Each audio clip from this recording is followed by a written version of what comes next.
Tá aqui. Vamos lá.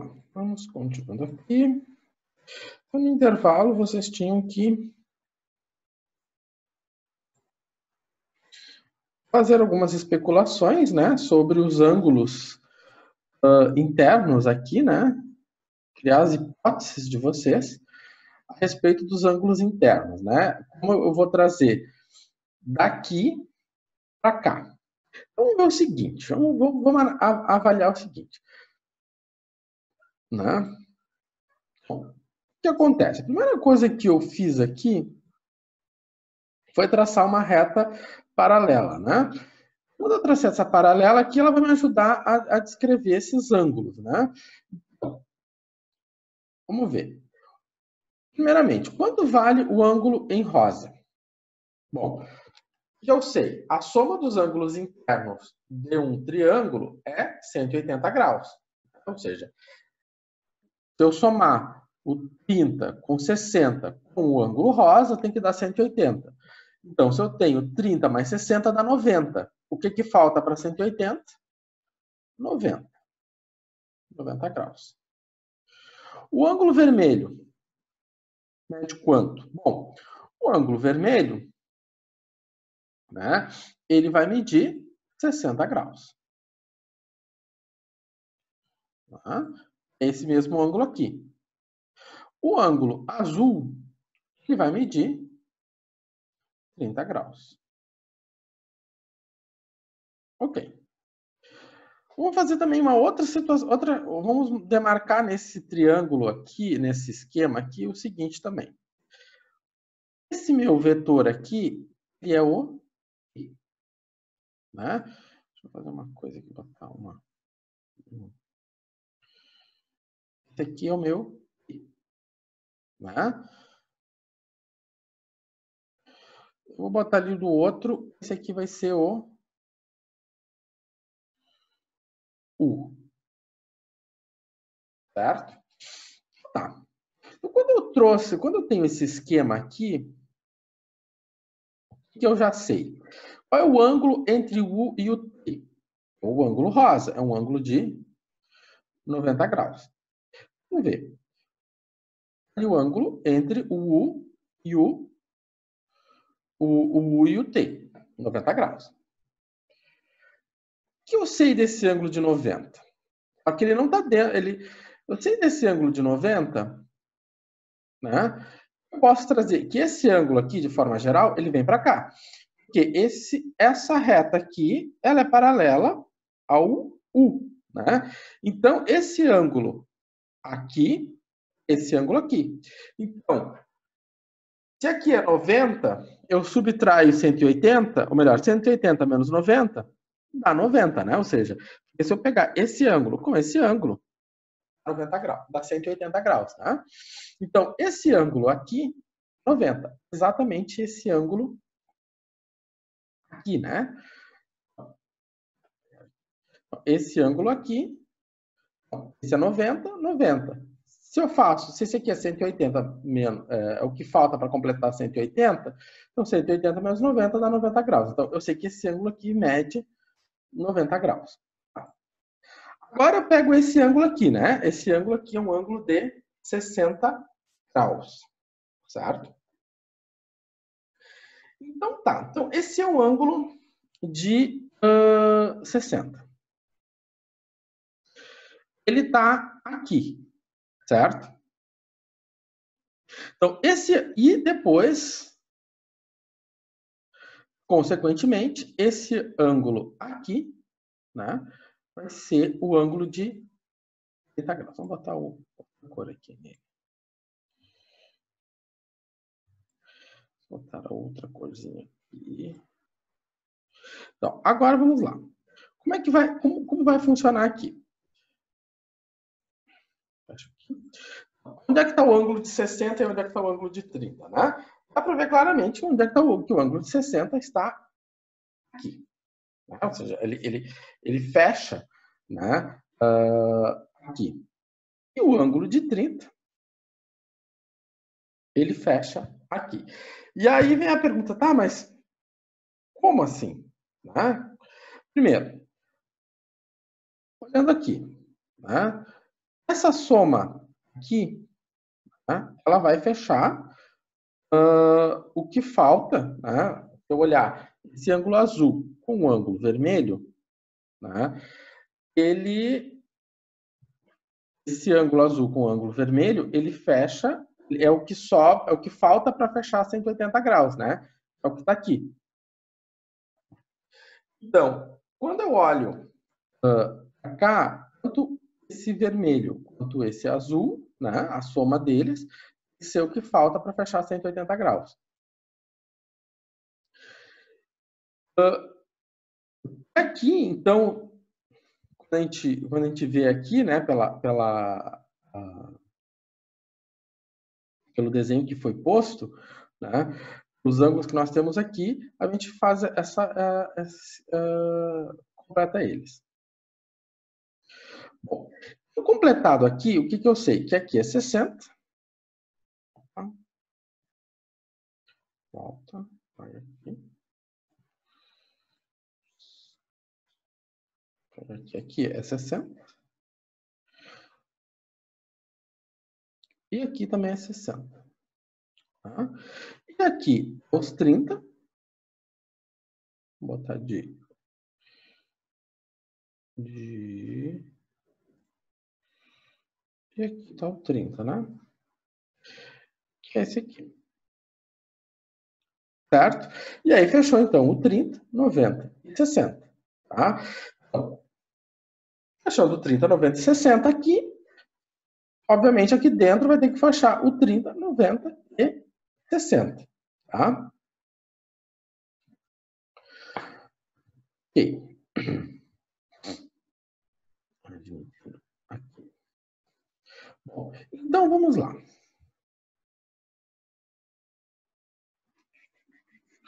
Na sequência que eu tenho, feito isto, eu vou aplicar a lei dos senos. Na lei dos senos, o que a gente tem? Na lei dos senos, nós temos... Aqui eu estou pegando a formulação geral, né? Eu tenho o V e o W. Né?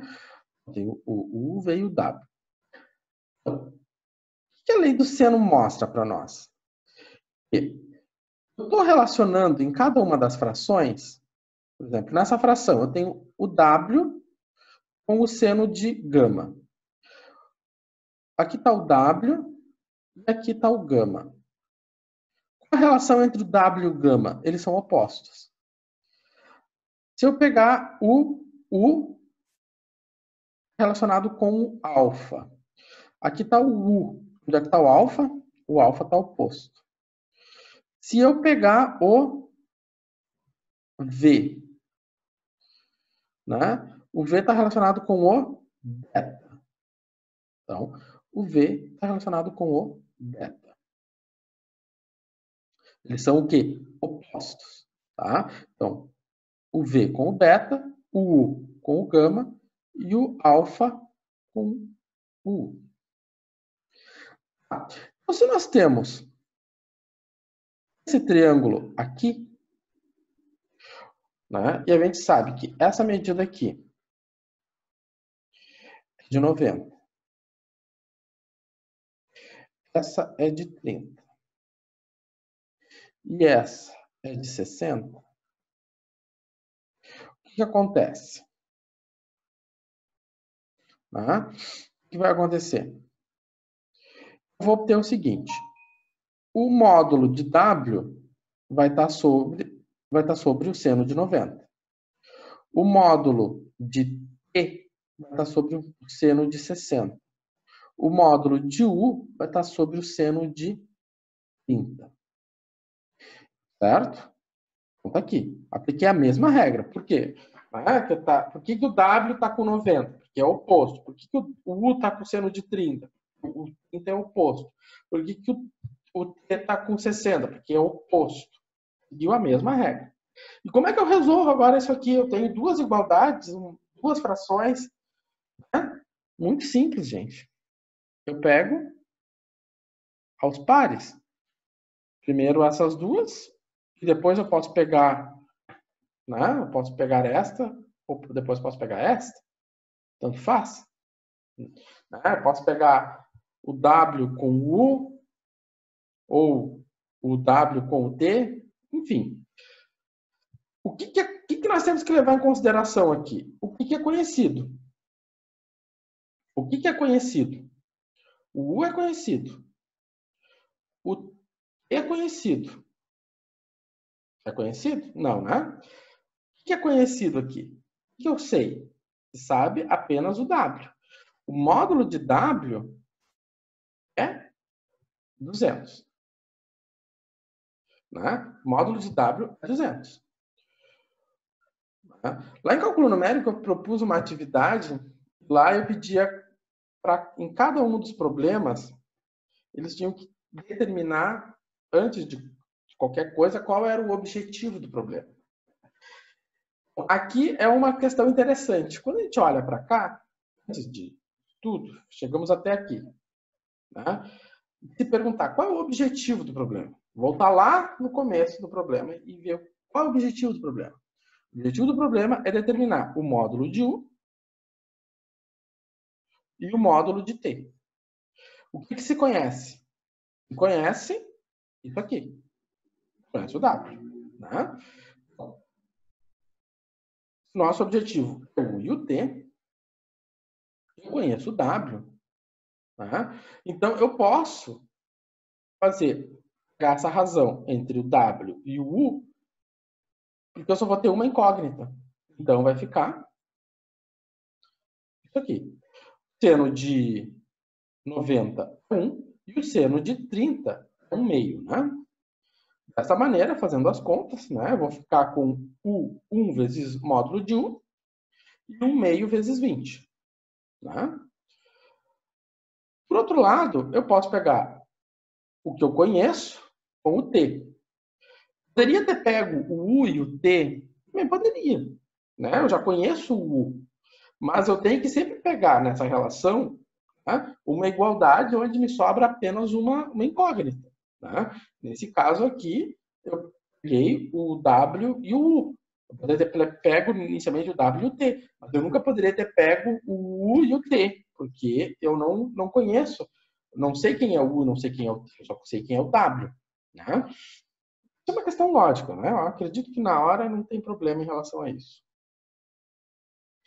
Então, novamente, o seno de 90 é 1 e o seno de raiz de 3, o seno de 60 é raiz de 3 sobre 2. Dessa maneira, né, o módulo de t é raiz de 3 sobre 2 vezes 200 e vai ficar, então, 100 raiz de 3. Certo?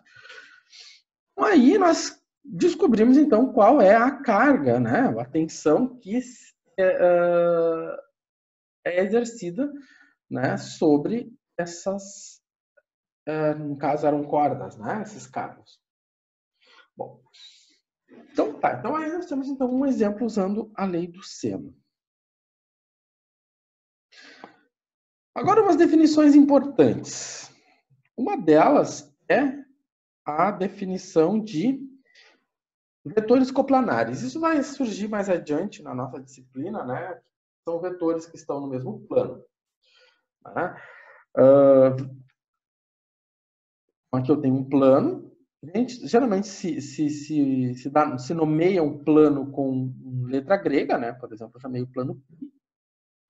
Então, esses vetores, o U, o V, o menos U, eles estão no plano π, e o meu vetor W, ele é um vetor perpendicular, né? Um vetor não, ele não está no mesmo plano que o U e o V, e menos V, né? Ou seja, esses vetores aqui, se eu pegar os 4 juntos, eles não são coplanares, né? Bom, agora uma definição importante, né? Como a gente viu lá nas matrizes. Nas matrizes a gente viu o seguinte, a gente podia somar duas matrizes ou subtrair duas matrizes simplesmente, né? De forma bem tranquila. E também a gente podia multiplicar, né, uma matriz por um número real, né? Tranquilamente. Eu poderia pegar uma matriz vezes um número. Tá? E aqui com o vetor também, é muito tranquilo eu pegar um número e multiplicar por um vetor. Por exemplo, se a gente olhar para essa sequência aqui, eu tenho o meu vetor U. O meu vetor U. Esse meu vetor U, se eu multiplicar ele por 2, o que vai acontecer? Eu vou esticar o meu vetor. Tá? Vou esticar de que maneira? De maneira que eu dobre o módulo do vetor, ou seja, eu vou ter o dobro do módulo. Eu vou manter a direção e vou manter o sentido, né? Mas eu vou dobrar o tamanho do vetor. O que acontece aqui? Daqui para cá eu multipliquei o meu vetor por menos 1. O que acontece quando eu multiplico o vetor por menos 1? Eu mantenho o módulo, mantenho a direção, mas mudo o sentido. O que acontece agora se eu multiplicar o vetor por 1 meio? Né?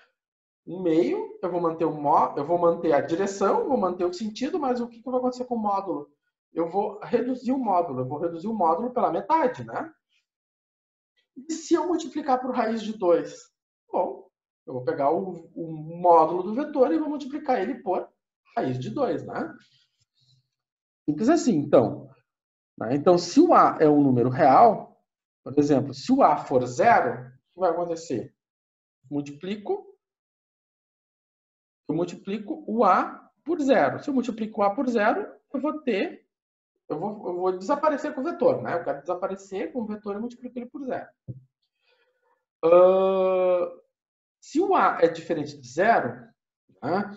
Por exemplo, se o A é diferente de 0, o que vai acontecer? Se eu multiplico por 2, né, eu dobro o vetor. Né? Então, aqui era um vetor, multipliquei por 2, ele ficou dobrado. Se eu multiplico por menos 1 meio, eu tenho metade do módulo e ainda tenho sentido contrário. Por que eu tenho sentido contrário? Por causa do sinal negativo. Tá? E um ponto interessante que sempre tem que ser posto, que a direção ela é preservada. Né? A multiplicação por um escalar preserva a direção do vetor. Tá? Ela mantém a direção. Pode mudar o sentido, né? Como acontece aqui, a gente vê que ela muda o sentido, e com certeza vai mudar o módulo do vetor. Né? Ou seja, se eu tenho um número A que multiplica um vetor V, né?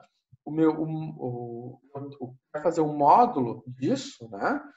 Então, o módulo desse novo vetor vai ser o módulo de A vezes o módulo do vetor V.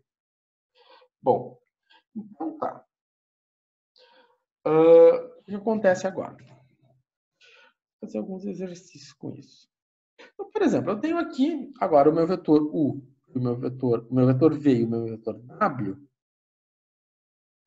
Eu quero agora fazer menos V, menos W, menos 2V. E depois 2V menos 3W. Como é que acontece? Vamos ver. Vamos fazer primeiro essa conta. Então, aqui o meu vetor menos W, né? Ou seja, o W está para lá. Se eu multiplico W por menos 1, vou ter um vetor de mesma direção, mas com o sentido oposto, né? Porque eu multipliquei por menos 1. Agora eu tenho o menos 2V. Repara, o V puro, ele vai num sentido. Como eu multipliquei por menos, ele foi para o sentido oposto.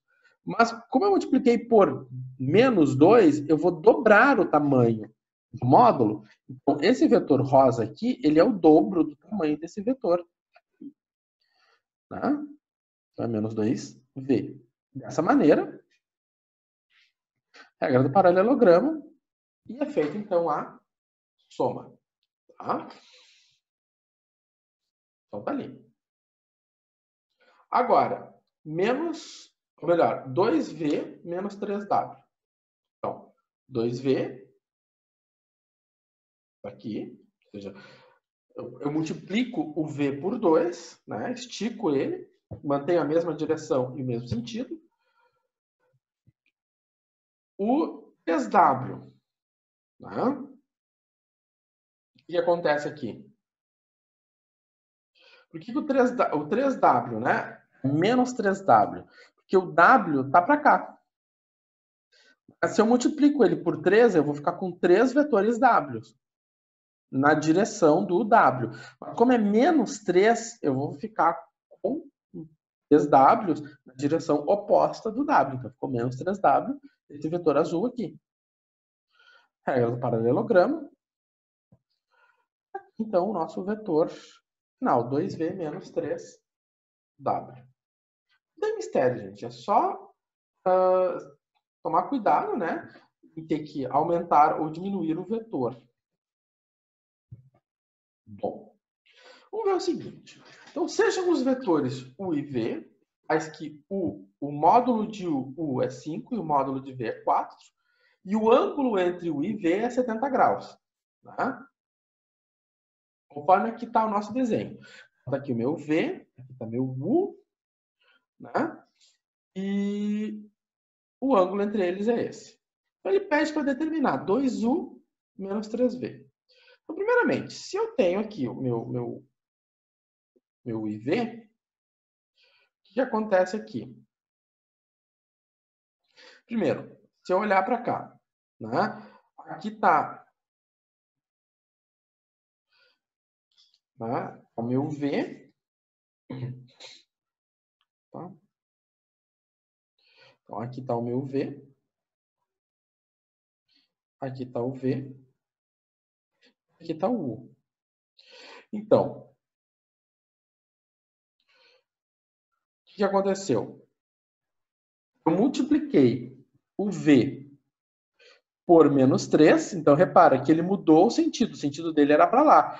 E ele esticou de maneira que eu triplicasse o módulo dele. Tá? Ó, ele tá lá, ele mudou como se ele esticou. O U ele manteve a mesma direção, ele manteve o mesmo sentido, né? Só que ele duplicou, porque ficou 2U. Tá? Passa a regra do paralelogramo, eu tenho então o meu vetor resultante.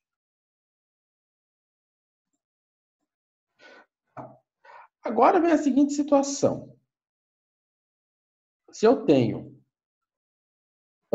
mesmo problema e eu quero calcular o módulo do módulo de U, eu quero calcular o módulo de 2U menos 3V. Então, como é que eu vou fazer para calcular o módulo? A primeira coisa, a gente tem que considerar. Aqui um monte de... Tá, vamos lá. Então, assim, nós tínhamos chegado aqui, né? Tá, então, aqui é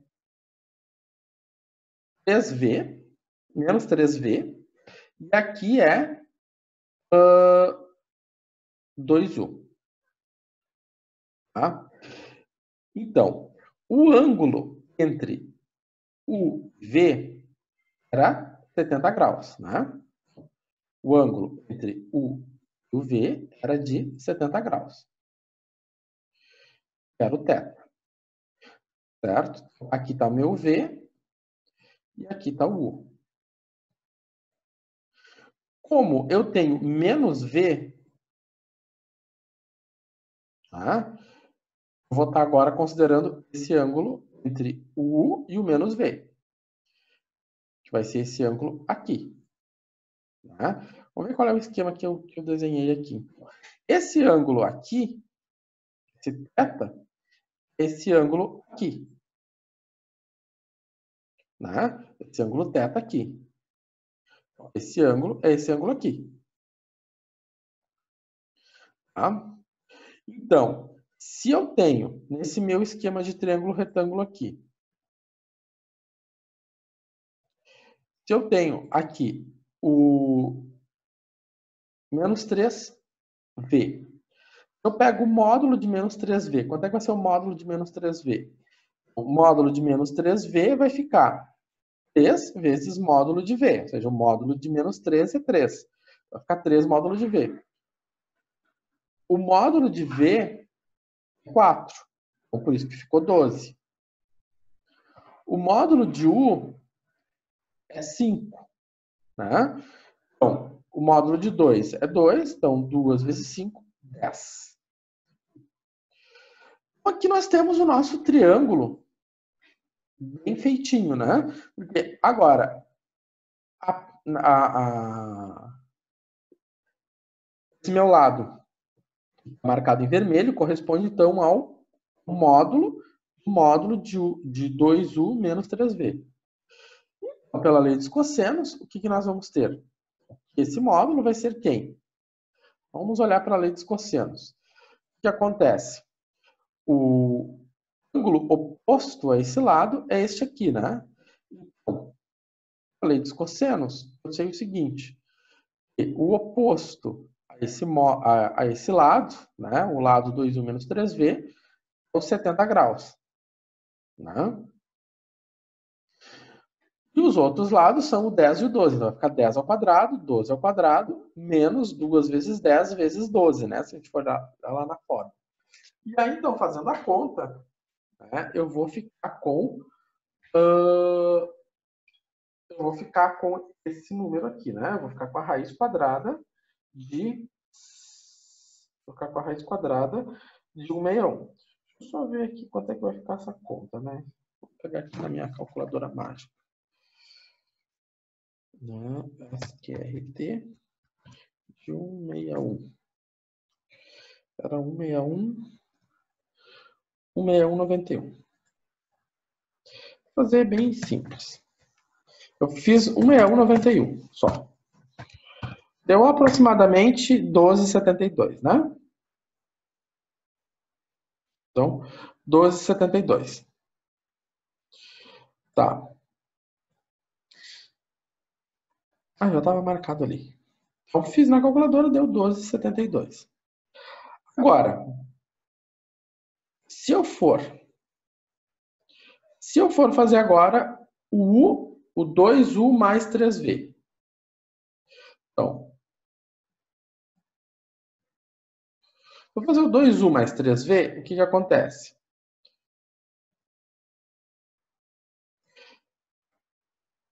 Aqui tem um erro, né, prof? Tem um erro. Erro de digitação. Aqui é o 2u mais 3v, né? Não é menos, é mais. Beleza. Então, se eu for fazer o mais 3v, então, ali está o 2u, o 3v, o ângulo de 70. Então, se eu for fazer a soma vetorial, aqui. Tá? Agora, o que muda aqui, né? Na hora de fazer a triangulação, o que acontece? Meu triângulo é esse, e eu vou estar considerando agora esse ângulo aqui, o ângulo de 180 menos 70, né? Que é o ângulo de 110 graus. Então, o que acontece? Esse aqui agora é o meu triângulo que eu tenho para resultante. Dessa maneira, né, pela lei dos cossenos, da mesma maneira, eu vou ficar com... Aqui que eu não fiz a conta, né? Eu vou ter, então, vou ter essa expressão aqui. Né? Porque o meu cosseno de 110 ocorre porque ele é oposto, né, ao 2u mais 3, ao mais 3v, né? Ou seja, ele é oposto, então por isso que ele veio para cá. Tá? Então, se eu for fazer lá na minha calculadora, deixa eu só ver ali. E o professor? Vale? Poderia considerar o triângulo de baixo aí também, né? Ou tem que ser... Poderia ser o triângulo de baixo, exatamente, mas não mudaria nada. Daí continuaria sendo 110 aqui, né? Sim, entendi. Não só para tirar essa dúvida. Tanto faz, tá? Então, ali, só fazer a conta que eu não tinha feito, né? 112 ao quadrado. Eu peguei uma... mais 10 ao quadrado, menos 2 vezes 10. Vezes 12, cosseno de 10. Deixa eu ver se eu tenho uma calculadora aqui na mão. Não, aqui não. Vou usar minha calculadora da calculadora aqui. Mas enfim, é só colocar na calculadora agora que termina. Bom, o que eu queria. Eu vou salvar isso aqui e vou mandar para vocês. O que eu queria chamar a atenção agora é do seguinte. Vamos para o nosso Moodle. Né? Eu vou postar isso aqui ali. E eu deixei já lá para vocês o seguinte. A aula de hoje. Depois eu vou salvar as lives, tradicionalmente. Salvar o arquivo atualizado da aula. E você já tem um questionário aqui. Questionário 5. Tá? Semana que vem, o dia que ele fecha, que dia é a semana que vem? 7 de setembro. No feriado de 7 de setembro, dia de feriado, se nós tivéssemos aula lá na FTEC, nós não teríamos aula. Né? Ninguém ia para a FTEC no dia 7 de setembro. Eu nunca fui na FTEC dia 7 de setembro. E então, por esse motivo, não tem live. Então, dia 7 de setembro, não tem live. Tá? Esse questionário, ele encerra dia 7 de setembro. Ok. Professor, não tem como encerrar no dia 8?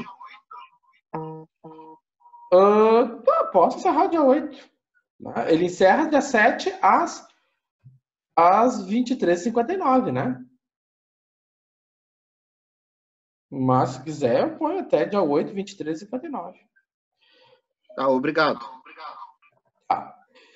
Aí, na sequência, de semana que vem, não tem live, coisa boa, que maravilha. Bom, quem foi meu aluno, né, frente a frente, né, quem já me enfrentou frente a frente sabe que o professor adora, no dia de feriado, mandar teminha. Eu lá mandava teminha, aqui eu vou mandar teminha também. Então, a sexta semana vai ter atividade, né? Aí, se vocês quiserem fazer no horário, não quiser fazer no horário, quiser fazer, sei lá quando, depois do dia 7, e aí fica a pergunta, se vocês quiserem também, né? O questionário da sexta semana, né? Eu botei ele a partir do dia 7, mas eu também posso deixar ele aberto já a partir de agora, tá? Posso deixar ele aberto a partir de agora também. Mas eu não quis deixar ele aberto a partir de agora, porque cada coisa é cada coisa. O que é essa sexta semana? Essa sexta semana é uma sequência de videoaulas para vocês revisarem trigonometria. Tá? Conceitos de trigonometria. Vocês viram isso em cálculo zero. Né? Isso é matéria de cálculo zero. Mas às vezes, né, mesmo que tenha passado 15 dias do fim de cálculo zero e início de geometria analítica, parece que todo mundo faz uma fogueira mental de tudo de cálculo zero. Né? E eu falo isso, inclusive, de alunos que foram alunos meus de cálculo zero, né? Saíram de cálculo zero, 15 dias depois, em geometria analítica, eu já tinha esquecido tudo. Não sei. Muito suspeito. E, então, a gente vai precisar bastante saber como a gente calcula um seno, um cosseno, tangente, né? Pegar um triângulo retângulo e ver o que é um seno, cosseno e tangente num triângulo retângulo, aqui vai precisar muito, né? E isso que eu não cheguei nem em cálculo, e eu tô falando cálculo 1, tá? Porque cálculo 2 também. Então, esse é o momento que a gente vai fazer esse olhar. Vamos ver o que a gente lembra de cálculo zero sobre seno, cosseno, tangente. Tá, e o questionário 6 é sobre isso?